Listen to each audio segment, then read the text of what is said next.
Welcome back. Today I want to give you the gift of relevance in your relationships. For most of us, we are in at least a dozen, if not hundreds, of relationships. It could be with a significant other, a parenting or a child relationship, an employee or employer relationship, a friend relationship, and the list goes on. But the most important relationship you're in is with yourself.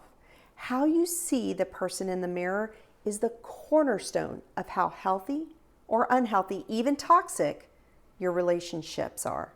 Another way of saying that is how you view yourself determines how others see you and treat you. Relationships are how we connect in the world. When we have an unhealthy self-identity, we can have unhealthy relationships or unhealthy connections. An unhealthy self-identity usually means we lack healthy boundaries. It could be a lack of personal boundaries or a lack of boundaries with others, and usually both. Either way, the lack of boundaries creates an unhealthy dynamic in our relationships. The gift of relevance in your relationships is recognizing which relationships are healthy and which ones are unhealthy or toxic. Healthy relationships are safe emotionally. Now, there are expectations, but they are respectful and reciprocated. Unhealthy or toxic relationships are unsafe emotionally. Usually, expectations are never met and it leads to persecution. Hint, hint, that could even be the relationship with ourselves. This holiday season, I want to give you a few steps to steer your relationships into the healthy zone for yourself. First step is to separate your relationships into 3 zones: healthy, unhealthy, or not sure. The second step is recognize the value of your healthy relationships and how you can continue to contribute and grow them. Recognize the unhealthy relationships and determine where you have contributed to the unhealthiness and the changes you will make.